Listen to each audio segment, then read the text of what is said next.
এখন বাজে রাত ১:৩০। আমার মেহেন্দি পড়তে মন গেছে। আমি হালকা ফুলকা মেহেন্দি পড়েছি। কেমন হয়েছে ডিজাইনটা বলবেন, হ্যাঁ? আর এই পিঠে আমি আমার নিজের নামটা লিখেছিলাম।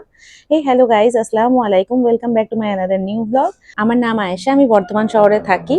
এটা নেক্সট মর্নিং এর ভিডিও। চা বানাচ্ছিলাম। আজকে চাটা তো মানে ফুটে পড়তে বেঁচে গেছে খুব জোর। আর মেহেন্দির রংটা কেমন হয়েছে অবশ্যই বলবেন, হ্যাঁ? আর এখানে আমি একটু এগ স্ক্র্যাম্বল করছি, যেহেতু আমার মেয়ে ডিম পোচ খায় না। অমলেটটা খায় আর স্ক্র্যাম্বলটা খায়। ডিম সেদ্ধও খায় না। তারপর আমরা এখানে ব্রেকফাস্টটা করে নিয়েছিলাম। করে নিয়ে তারপর ঘরের সমস্ত কাজ করে নিয়ে এটা লাঞ্চ টাইম।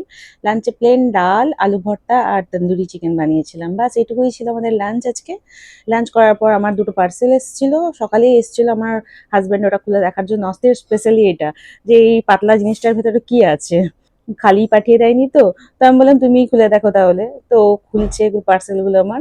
তার মধ্যে ওটা একটা স্টেনসিল আনিয়েছিলাম, ওটা দিয়ে আমি পরে কিছু একটা জিনিস বানাবো, অবশ্যই আপনাদের সঙ্গে শেয়ার করব।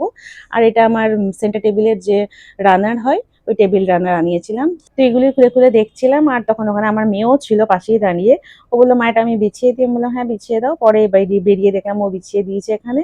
আর আমার সাফুন অ্যাজ ইউজুয়াল শুয়ে শুয়ে খেলা দেখছে, ম্যাচই দেখতে হবে। হ্যাঁ, ও তো রিপিট ম্যাচগুলোও দেখে শুয়ে শুয়ে। তারপর আমরা একটু বাইরে বেরিয়েছিলাম। বেরোনোর দুটো রিজন ছিল, তার মধ্যে একটা হলো মাটির কলসি হয় না, মাটির কলসিতে পানি খাওয়া তো খুবই ভালো। আর এখন গরমকাল পড়েছে মানেই সবাই ফ্রিজ খুলে খুলে ঠান্ডা পানি খাচ্ছি। তো ওটা হেলথের জন্য খুব খারাপ, ঠান্ডা লেগে যাচ্ছে। তো ওই কলসি কোথায় পাওয়া যায়, আমি এখানে বর্ধমানে তো আগে ছিলাম না, তো এখানে এসেছি নতুন, ওর জন্য ওটাই খুঁজছিলাম। আর তার মধ্যে একটা বেসিনের দোকানেও ঢুকেছিলাম যে আমার একটা বাথরুমে বেসিনের দরকার আছে। তো বেসিনের দোকানে ঢুকে দেখলাম ওখানে তো দোকানদারই ছিল না। তারপরে ওখানে ক্রিকেট গ্রাউন্ডটাতে একটুখানি দাঁড়ালাম। ওখানে বাচ্চারা সবাই খেলছিল। তারপরে একটুখানি ফুচকা খেলাম। এখানে রাস্তায় আস্তে আস্তে ফুচকা ছিল। আমি ফুচকা খেতে ভালোবাসি কিন্তু কম খাই। তারপরে ব্যাক টু হোম, ঘরে এলাম। বাচ্চাদের জন্যও নিয়ে এসেছিলাম যেগুলো ওরা খেতে ভালোবাসে। আমরা খেয়ে আসবো বাইরে আর বাচ্চাদের জন্য নিয়ে আসবো না, এরকম তো কখনো হয় না। তো আমার মেয়ে মোমো খেতে ভালোবাসে, ওর জন্য মোমো নিয়ে এসেছিলাম। আর ছেলে এগ ডেভিলটা খেতে খুব ভালোবাসে, তো ফুচকার দোকানে এটা পাওয়া যাচ্ছিল, আমি নিয়ে এলাম। মেয়ের জন্য নিয়ে এসেছিলাম এগ ডেভিল, কিন্তু ও খেলো না, ওরটাই আমি খেয়ে নিচ্ছি। আমার ছেলে বলছিল মা তোমারটাই বেস্ট হয়। যাই হোক, এখানে তারপরে চাও খেয়ে নিয়েছিলাম। চা খাওয়ার পরে এখানে আমার মেয়ে কিছুক্ষণ পর আবার মোমো খাওয়া হয়ে গেছে ওর। মোমো খাওয়ার পর এবারে এটা বানাচ্ছে, মাক কেক বানাচ্ছে। ও সন্ধ্যের খাবার টুকিটাকি বানিয়ে নেয়।